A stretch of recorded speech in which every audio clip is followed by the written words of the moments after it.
If you're a man with a successful career or your own business, but you haven't been able to find the right girlfriend or life partner, then this video is for you. Today we're going to talk about why money is not enough to get a better social life and to find the right one.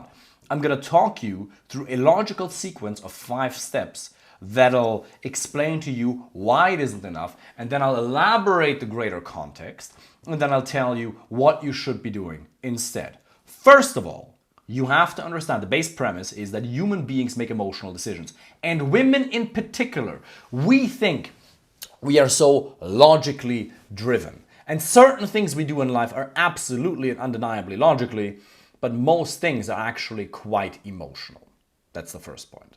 Number 2, women want to be with a man who makes them feel like they're in the presence of an alpha male. Not just logically on paper be with, but feel like it. They have a deep biological instinct, a deep biological desire to be with someone who makes them feel like that. Number 3, therefore, when it comes to attraction as opposed to retention, you have to act the way an alpha male would to make her feel the way an alpha male does. And by the way, for those of you who have a problem with the terminology alpha male, that's just a biological term. I'm not thinking of a guy who's mega shredded, goes to the gym 7 days a week, who's too muscular to scratch his own ass. That's not the image that comes to mind when I think of alpha male. Think of it in terms of pure biology. There is the one alpha of the tribe. That's the idea. Number 4, part of that is her finding things out about your actual character or your life, certain status indicators, like your financial situation, your relationships, your health, your emotional availability, your kindness, your generosity, and your overall problem-solving competence. But a much bigger part is her feeling emotions of arousal in you. You being perceived as confident by her, you being a leader, you being a protector, and you being desired by women.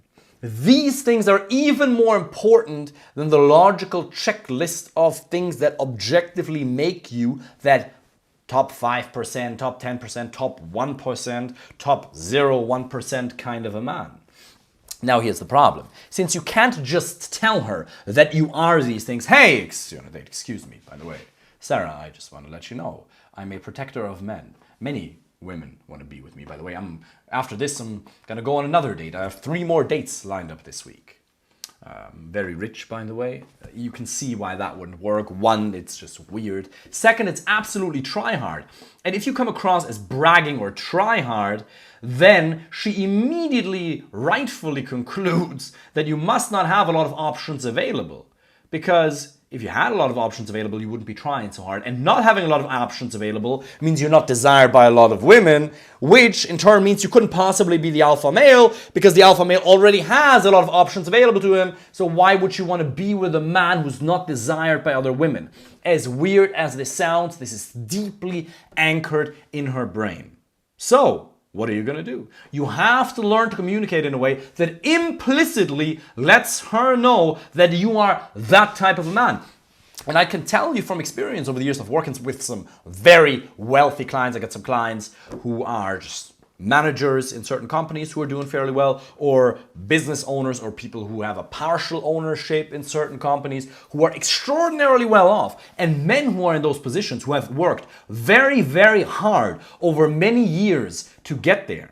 They're usually very proud of that, as you should be if you fall into that category. But the problem is that you sometimes talk to her about your achievements in a braggy way. You lead with money. Let's go to this very fancy restaurant. Let me treat you. Oh, it's no problem. I was traveling. Everything was so cheap. Not a problem. That's braggy. That's try hard. You lead with money. And what happens then is you put yourself in the provider category. And even though, yes, you want to be a provider for her, in the retention phase, later on, in the attraction phase, you want to be the fun, charismatic guy that she's attracted to. Because attraction comes first. Connection comes second. Attraction comes first, connection comes second. You can and you absolutely should provide for your girlfriend, wife, and life partner. And as a man, if you go on a date, absolutely you should pay for drinks. Doesn't mean you should go for a fancy restaurant. You can take care of logistical costs. That's no problem. But the more you lead with money, the more bragging and try hard you come across, the more it reduces your value, or she puts you in a provider category, which is going to have a whole host of other undesirable consequences that you don't want to suffer. So, what should you do? You're going to lead with emotions, leave logic behind. Understand, learn, and study the dynamics of what actually attract women. You have to communicate your personality in an authentic and in an effective way. Yes, I understand you're proud of the achievements you have, and absolutely, you can talk to her about what you're doing at work, but don't talk to her about it in a braggy way. Tell her about things that you're excited about. This project we're working on. We're going to be doing this. We're expanding operations here. Blah, blah, blah. I had this one manager. I had to fire him because he was the biggest fucking pain in the ass. Make it fun. Make it entertaining. Don't just brag. One of the most important tasks I have, other than keeping my wealthy clients out of relationships with gold diggers, is helping them not have the right kind of women lose interest in them because they lead with the wrong things. You should be proud of what you have achieved, but leading with finances, bragging, or doing the exact opposite, which I've seen, which is being too shy and not talking about it at all, doesn't help you. That's the funny thing. A lot of these men that I work with, you'd think they're super confident around women. They're not. And you've probably realized that you're very confident in a business environment, in a professional environment, no problem at all. But there's areas to improve, of course. But overall, you feel fairly competent. But when it comes to women, are you able to walk up to her and approach her in a bar or nightclub? Maybe you're somebody who hates bars and nightclubs. Absolutely fine. Are you able to approach her when you see her in a shopping mall? How can you possibly call yourself a man if you don't even have the ability or skill set or confidence to walk up to a beautiful woman who could be your future wife, life partner, or mother of your children? And I don't blame you. It used to be the exact same thing for me. We are not taught how to meet women. We are not taught how to introduce ourselves in a respectful way. None of this pickup artist nonsense, but simply introduce ourselves and make her the offer to apply for the position of a girlfriend or life partner. We haven't been taught that because we don't have male role models. And chances are, if you're watching this video right now, if you're already thinking about applying for a free initial consultation call, that you haven't had a strong male role model in this area, or you've had too strong a male role model that fucked with your self-esteem a little bit. And my father, as intelligent and genius as he is, was never amazing in this area. He was married to my mother. They got a divorce when I believe I was 16 years old, which I'm very happy about because they were both suffering a lot. He, like most other men, stumbled into the relationship with my mother. Most men, they meet their girlfriend, life partner, or wife by accident. And let me tell you something, John. The probability that you're going to end up alone is very small. The real danger, if there is one for you, is that you're going to end up with the wrong person. You are in a position where you're not going to end up alone. But what's going to happen is you're going to be sick of closing the laptop after a long day of working from home. You're going to come home after business travels just to find the apartment or the house completely empty. Like, you know what? I should hit up Sarah, my ex from 2 years ago. Oh, this neighbor. She amazing? Overall, personality, intelligence, looks all taken together, she may be a 6.5 or 7 out of 10. That's fine. But let me tell you the difference a 7 out of 10 relationship versus a 9 out of 10 relationship makes. My ex-wife, who I met completely by accident, I wasn't even that physically attracted to her. Our values weren't aligned. Our personalities weren't compatible. She was fairly insecure, which led to her trying to work with control a lot. She's not a bad person at all, but she was trying to control things. She was very insecure, so there were certain toxic traits. And I suffered a lot in that relationship. And I don't say that to get compassion whatsoever. I don't want any pity from you whatsoever. But I'm saying that because there's a lot of men who can relate to that. And I was driven down to the deepest depths of emotional hell where I didn't even realize what was wrong with me. I felt so bad. And I didn't even realize that the biggest source of my emotional suffering was having the wrong intimate partner. Tony Robbins, who's arguably the best business, life performance coach, whatever, multi-billionaire, he says, it doesn't matter how successful you are in business. If you're not happy in your intimate relationship, you're not happy. And this is somebody who places a huge amount of emphasis on business success, career success, health. He says intimate relationships are the number one thing. And science is absolutely and utterly clear on it. The number one predictor for happiness is relationships. And another thing that I have found on top of that over the years of working with very, very successful men is that most of them do not have enough high quality male friendships.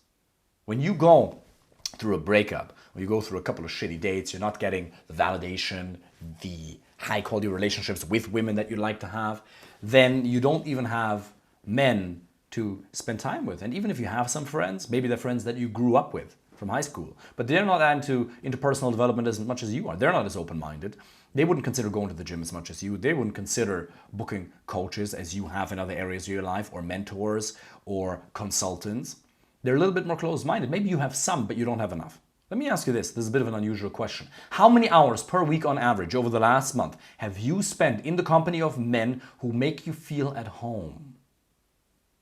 Let me ask you this one more time and genuinely reflect on this. How many hours per week on average over the last 4 weeks have you spent in the company of high-quality men who make you feel at home? And if the answer is not enough, then you should do something about that. And obviously, the way you communicate with men to attract them is different to the way you communicate with women and attract them. But if you learn to communicate your personality more authentically, more raw, you let go of this politically correct nonsense and actually let your true self shine through while studying the psychology of attraction and learning certain principles, of certain best practice principles, and you get more high quality dates with the right kind of women, then life can get really, really good and you'll feel at home in the world, because that is my mission. My mission, obviously we are all partially selfishly motivated, aren't we? But not fully. Some people say human beings are entirely selfish. I don't believe that for 1 second, because there's people in your life that you've done things for without any expectation of getting anything in return. So obviously we're all partially selfishly motivated, but we're all partially not selfishly motivated. Call it my selfish motivation or my selfless motivation, I couldn't care. But part of my mission in this world is to help people, to help men feel at home in this world. And part of that is coming home to a beautiful woman after a long day of working, or spending time with high quality male friends. And if you want me to help you with that personally, then simply apply for a free initial consultation call. During that call, we're going to take an exact in-depth look at your personal situation. We're going to see, okay, what is it that you need to work on? And then we'll find out if and how I can help you. I sincerely wish you all the best.